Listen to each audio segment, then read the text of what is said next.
नमस्कार। आज का हमारा टॉपिक है वेद, जिसमें हम लोग पढ़ेंगे चारों वेदों को, जो कि है आपका ऋग्वेद, यजुर्वेद, सामवेद और अथर्ववेद। तो चलिए शुरू करते हैं बिना किसी देरी के और जानने का प्रयास करते हैं वेद के बारे में।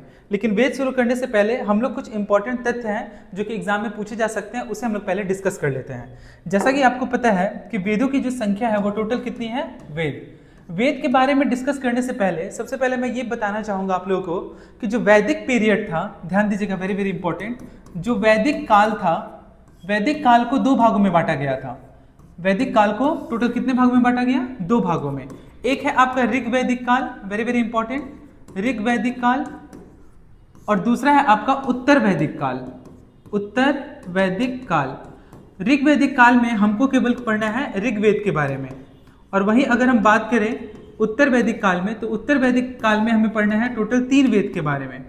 इसका एक डिस्क्रिप्टिव जो वीडियो है वो मैं अपलोड कर दूंगा, लेकिन आज हम लोग डिस्कस जो करने वाले हैं वो केवल संक्षिप्त विवरण हम लोग पढ़ेंगे वेद के बारे में। उत्तर वैदिक काल में हमें पढ़ना है यजुर्वेद के बारे में, यजुर्वेद के बारे में, दूसरा सामवेद के बारे में, और नेक्स्ट है आपका अथर्ववेद के बारे में, अथर्ववेद के बारे में। तो टोटल ये कितने 4 प्रकार के वेद में उत्तर वैदिक काल को टोटल कितने भागों में बांटा गया?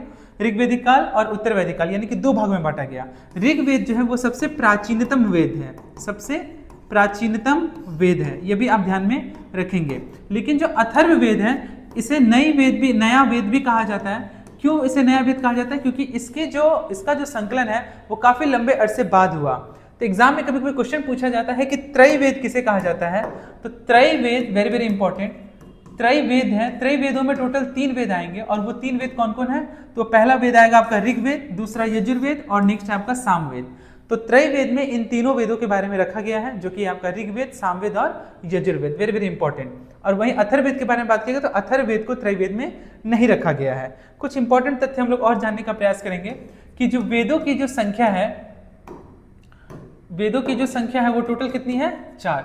लेकिन वही अगर हम इसके उपवेद के बारे में बात करें तो उपवेद की संख्या भी कितनी है? वो 4 ही है।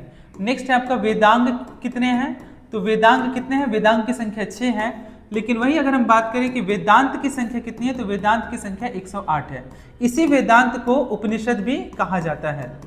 उपनिषद, एक बार एग्जाम में क्वेश्चन पूछा था कि उपनिषद का क्या अर्थ है? तो उपनिषद का अर्थ है आपका गुरु के समीप बैठना।